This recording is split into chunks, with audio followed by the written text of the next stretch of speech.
what I passionately believe, which is that a contract is not a prenup. It's not there to describe what you do when things go wrong and who gets what. It should actually be a guidebook. It should tell you how the relationship's going to work. So that was a positive.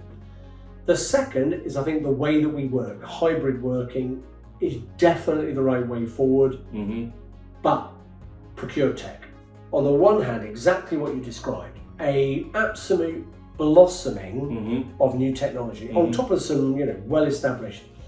And now we've hit this point where there are problems. We've got adoption rates dropping, companies aren't getting it. So let's just paint the scene. This video is brought to you by us, SCMDOJO.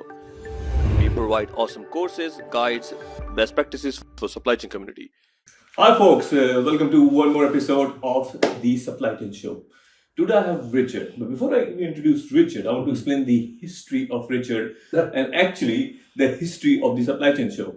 So we met in May or June 2018. We did. In Kiev, into a conference with our common friend Marina, right? Which was one of the best conferences we attended. Fantastic audience, and it's a shame that we couldn't continue because of... We'll be back there. We'll be back there, right? And I asked Richard randomly, the charismatic English personality, would you mind us doing first video for me? And there's one issue. He said, what topic? I said, generally people complain, my boss is not the procurement person, generally a finance or ops or marketing guy.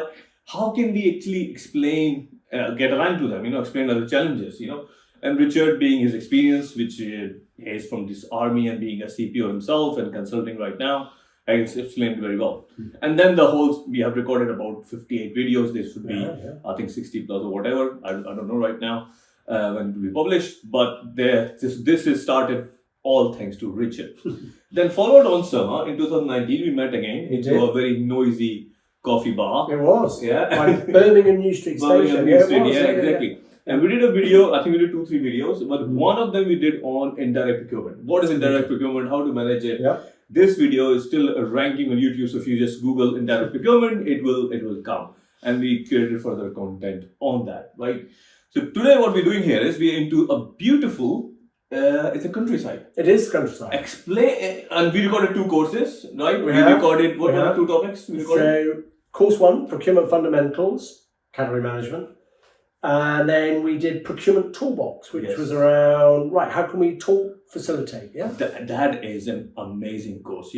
Even I was sitting there and recording, we're talking about the game, we're talking about ECA model. It's amazing that how in the situation when if you have to really manage your stakeholders, both internally, externally, suppliers is your stakeholders, not just them, your customers, your marketing people, how you communicate is a fantastic course. So I can't wait to edit that and get it to you at SCMDOJO Academy. But before, this place, that's amazing. I live in England 12 years, but never seen something like. So where we are, tell us about it. Middle of nowhere. So actually not that far from St George's Park, which is about a mile that way.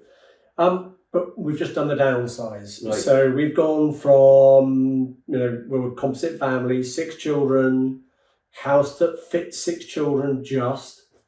And we've gone for the downsize. And one of the things we just wanted to achieve was quiet. And I think you'd agree on the basis you couldn't find it, that it's quiet. It's so quiet. I'll be scared to sleep there, honestly. I will be scared myself. Then I don't have to worry about noise and then everything's fine. But okay, so that's fantastic introduction where we are. But today, actually, we're going to talk about something very interesting what Richard is doing recently. So here's the challenge, right? The challenge is that post-COVID, let's take COVID. I'll tell you a true story which will set the scene of the conversation. So I've been hired as a consultant or as a product architect by a couple of startups. In COVID, three things were famous, right? COVID was famous. Second thing was lack of tissue paper, which leads to lack of supply chain issues. Now, the fourth thing was the container couldn't find a container, therefore supply shortages, blah blah. Then everybody couldn't find their supply schedules on time, right? Root cause, maybe whatever. Then there was a birth of a lot of Procure Tech, right? Which is talk about, Procure to Pay was always have been there, but now we're talking about data analytics. We talk about, basically how and when I can find out my delivery is late and where's my stuff, right? So it all falls into this Procure Tech. A lot of money was spent. Now 2 years we can say safely, COVID is, that was back, and the supply chains are normal, right? Now the back to normal which was whatever the normal was, the new normal. Now I think we are normal. Then most of those Procure Tech people are struggling to basically keeping their customers because supplies are not late these days. There's too much inventory around, right? And things are stable to a certain extent. Actually, economics are down, so market is down, right? Now, so what I'm basically seeing a challenge is with the companies who was basically into procurement tech before COVID. Now there is more after COVID, right? I think there is some level of, let's call it, struggle, and there is some failure factors involved, right? Why those procurement tech people are struggling and not really getting resubscription or subscription and not renewing their licenses. Now, I'm going to listen to you, why this is happening, and then we take it from there. Okay, well, you literally just described the problem statement as to why I started the new venture with Eruditic, right? So here's the thing. Absolutely right. The pandemic and the subsequent global mega mess, which is the best description I've ever heard for it, means that procurement teams have really been up against it, right? Availability, can't work together, suppliers failure, and it revealed a lot of things. Some of it really good, like contracts, which we're going to talk about in a future course. You know, if you think about it, the pandemic could have been the reason for everyone to claim force majeure, cancel all their contracts, but not many people did. What actually happened was that people spoke to their suppliers, their customers, and they worked out practical solutions to try to keep things going. And by the way, that's what I passionately believe, which is that a contract is not a prenup. It's not there to describe what you do when things go wrong and who gets what. It should actually be a guidebook. It should tell you how the relationship's going to work. So that was a positive. The second is, I think, the way that we work. Hybrid working is definitely the right way forward. But Procure Tech, on the one hand, exactly what you described, a absolute blossoming of new technology on top of some, well-established. And now we've hit this point where there are problems. We've got adoption rates dropping, companies aren't getting it. So let's just paint the scene. I passionately believe that for any function, my expertise is procurement. The right solution is an ecosystem of best of breed tools. That's not to say that the big end-to-end providers don't do a good job. It's just that actually a lot of these niche providers have come up with great solutions to address specific things. Which area you mentioned, for example? So, for example, we were all familiar with Procure to Pay, lots and lots of solutions. But if we think about category management, if we talk about supplier relationship management, contract management, spend analytics, lots and lots of tools, increasingly with AI coming together. And in a perfect world, the way it should happen is you go out, you look at the tools that are available, you find one that's the best fit for you, you plug it into your ecosystem and off you go. But that's not what happens. That doesn't happen, right? Okay. 3 reasons. I talked about this on LinkedIn. 1, we still haven't learned the lesson that if you don't sort your data, it doesn't matter how good the tool is, it will fail. It just will. It's a waste of money. Sort your data first. Secondly, customizing. Right, when you got Amazon, if you have Amazon on your phone, did you phone them up and say, hey, look, I go to a shop and I use carrier bags and your app doesn't do that for me, so can you just re-engineer your app so that it matches the way that I buy my stuff? Of course you didn't. You got the app, you created your account, and then you used it the way that the app works. It doesn't matter how long you've been doing procurement, your process is not necessarily the perfect process. And there's a really big argument that if you want to make your life simpler in the future, adopt an app that you like to do whichever part of the procurement process you want to do, and adopt the app. Don't change it, because you're just storing trouble for the future in upgrades and in integrations. The third problem is that we rolled out this technology, but we never really made sure that the procurement teams we were rolling to understood it. So it's a bit like if I take anybody and I say, listen, you're going to cook a roast dinner. Yeah. Here are the ingredients. Here is the oven, the cookbook, the table, the chair, the crockery, right? Everything is there to deliver a great Sunday lunch. Except if they've never made one before and you don't help them to make it, it's not going to work, right? So the thing is, we've got to train people to use technology and understand how it fits. And let me just give you a good example of the difference, right? Let's suppose I've got a brand new shiny AI-powered tool for contract management. Yeah. And which they claim that it's actually made the category management redundant, which is never true anymore. No, not true. It's an assistance, right? It is. It's assistance. If we buy a contract management tool, we're buying it, one, so that we can find them. Secondly, so we can get alerts if things are changing. And thirdly, we can just manage a much more seamless digital process with our thing. Right. So the technology arrives. How did you train your team to use it? Yeah. Did you train the wider organisation to understand that your team were using it? Because if the legal function have no clue that you were using it, well, that's not going to work.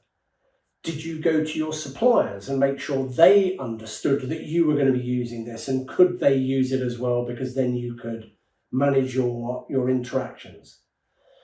And worst of all, you didn't spend the time cleaning your contract data, so what got loaded wasn't right. And you didn't make sure that it plugged into anything else. So, for example, a basic question from, someone in Procure to Pay, if you're sat in a purchase operations center and you've got a purchase request, you're going to raise a purchase order. One, have they got budget? Secondly, is this an approved supplier, and do I have an agreement in place to be able to go and buy that product or service? You shouldn't have to open 3 different systems to go and work out the answers to those questions. You shouldn't open those systems and discover that the data isn't there to allow you to answer the question. So what I feel incredibly passionate about is, how do you take a procurement team using whatever mix of technology they've got and make sure that the data's all right, that they know how to use it, that they understand how it fits together, and they know what they need to focus on, and perhaps what they can be a bit more relaxed about. That's it. Right. So you steps you define is great. Now, again, I do some evangelism work, being an influencer and all that too. Procurement tech and supply chain tech. Somehow, I believe onboarding is 50% supply chain. Any software. Right. If you don't know how to onboard, you can't make your software work.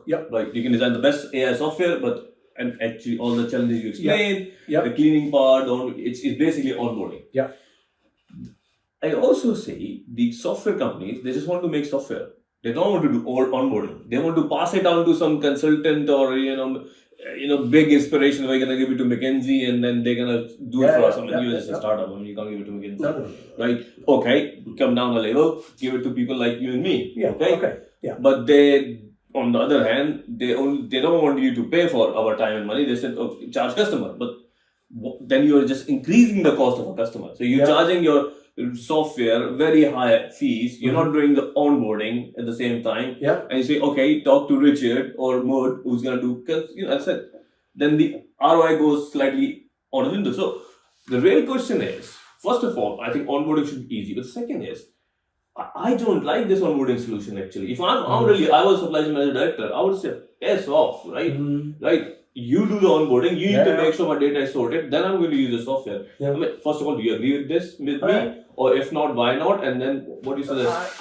I completely agree. And do you know what it comes down to? Eruditic is about training with context, and it's all about one word.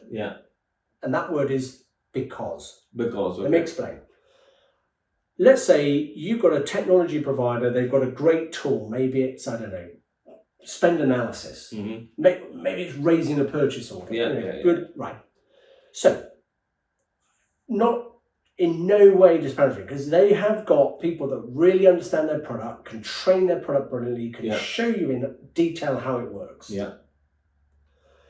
But there's a really big part of that missing, which is, where do you get someone to train you not only how it works, but that you do it because this is the effect you're going to have. So let me give you an example for a purchase order, right? I can train you technically how to use that software. You do this, you put this data in, you've got a purchase order. Training with context means this is a purchase order, this is what you're going to do, this is why you need to do it, because if you don't, it means we can't allocate it to the right cost center, we can't do this, it won't get through, it won't get approved. And the only difference there is instead of relying on technology providers to train, our thought is get senior procurement practitioners who've done the job, who can understand the technology, and then go and take that technology to their clients and say, great tech, this is how it works, and this is why you need to use it, and this is the bit that's really going to make it work. That's fine, but who's going to do the dirty work of data? The data sits in ERP, right? Or somewhere. Data is not in software. Even AI model needs to be trained before to make it work. So who you think again do the dirty job of data cleansing, doing the APIs, or overnight CSV files, or cron job, or whatever you call it. So who's gonna do that? Right. It isn't going to be you, and it isn't going to be me. Right? In the same way that there are great technology providers for all the different parts of procurement, cleaning data and keeping it clean.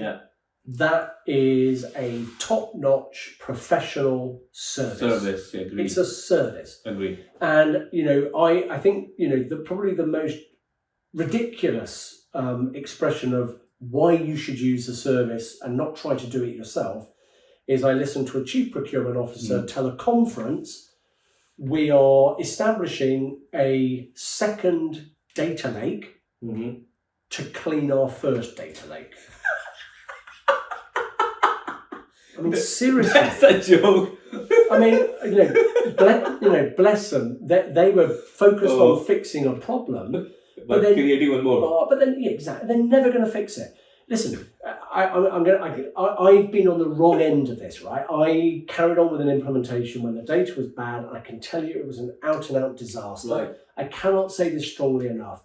Spending a penny, a pound, a dollar on new tech before you've spent the money on cleaning your data is money down the drain. Because even if it looks like it works, it will not work long term. This should go viral, actually, this bit. So listen, spend the money, but don't try and do it yourself. Don't try and do it. Get a third party. Go out to the market and explain your problem. Honestly, don't hide anything.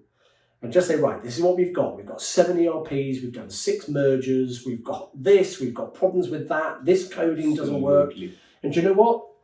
You hear me talk a lot, procurement and finance coffee break. Trying to do anything involving data without having the finance team completely and utterly part of that process will fail as well. Idea. So there's my thing, get finance involved, get yourself supply chain involved, get an external, fully qualified, professional service provider to clean it. Get your sign off that you are happy that it's clean, and then commit to keeping it clean, because that's actually half the battle. All right, so let's move to the next part of the failure factor. So we did all the thing. We did the RFQ. We found a consultant, cleaned the data. They hired you and me.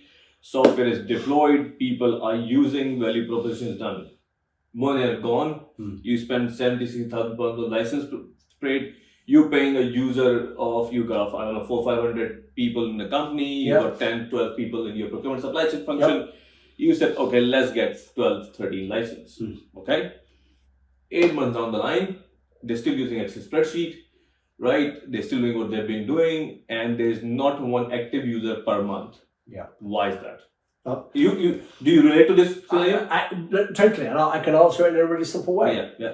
Why, after you got Amazon or whatever shopping app you've got on your phone, why was it that when you got it, you didn't just use it once and then go back to driving down to the shop with carrier bags? Why did you keep using it? Oh, love it. Love it? Why? Because it's effective. I get my stuff done on time. I can track it, right? I see the value, and it's improving all the time. Brilliant. Did anyone train you how to use it? Not really. No.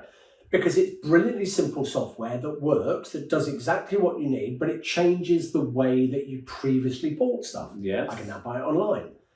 Now, I'd love it to be the way that every piece of procurement tech was like adopting an app on Amazon. You know, you just didn't need to train anyone. Yeah. It did everything perfectly. But that's not ever going to be the case, because no matter how simple and intuitive you make the app, Yeah. you've got baggage. You know, the way that your company works, the history, the relationships, the inter-country complexities, they're real. So you've got to take great technology, you've got to make sure that it will actually work, because otherwise, like an app that doesn't work, you just uninstall it from your phone and you go back to Excel. So does it work? That's all about testing, not just you doing an RFP where you say, oh, that looks nice. Get the people in that are going to be using it and say, how do you feel about using this to do the process that you currently do on Excel? And if they tell you, hey, that looks pretty positive, I just, you know, how do you do X, Y, Z? You're on to a great start.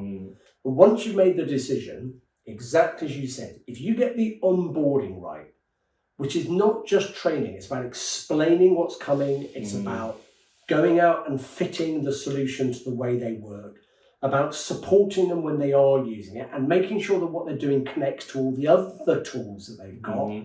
The chances are you'll keep adoption, because it will begin to feel like Amazon. It works, and it's simple. Sure. Now, Richard, let's move to your business model, which is actually solving the problem you just explained, right? Yeah. How are you doing it? And who is your ideal client? What's your approach? Tell us about it. Right, I'd love to say that I nailed my business plan, identified my perfect customer, went for it. But no, like everything else, I've kind of, you know, just evolved into it. Yeah. I have two customers. Yeah. I have technology providers who want... Two types of customers, not two customers. Yeah, two types. Yeah, I need more than two. Two types, right. Type 1, technology provider. I go and train their software for them. I'm an ex-CPO, I learn their software, I train their clients and drive adoption, and they love it.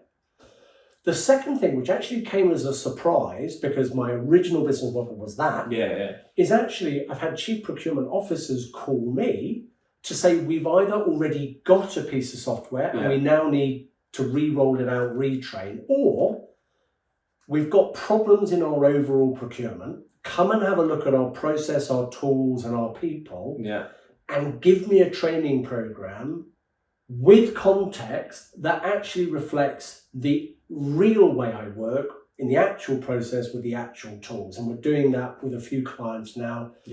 But you know what? The outcome's the same with both. It's how do we bring together people, skills, technology to get great outcomes, and that's what we're focused on. So the engagement is more, people use it more often. Absolutely. That means customer get their value of the piece of kit or the software they bought.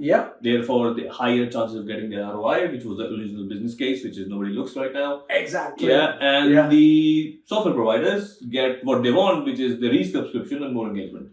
So you were like a glue between the two things, kind of thing. A glue, and actually a solvent. You know, a solvent. So the issue is, you're right. It all comes down to the business case. I spent money to get this because I said it would deliver benefit. If they're not using it, I can't be delivering the benefit. So how do I make sure that you don't have an embarrassing moment where someone says, "Did you get the ROI?" And more importantly, for the software providers, exactly as you say, how do they ensure their customers also get the ROI? Because that's what they're in business to do.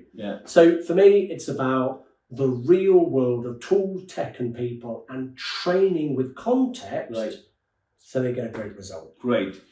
I know how to find you. I know your number, email. I know where you even live. You do. How your customers can find you.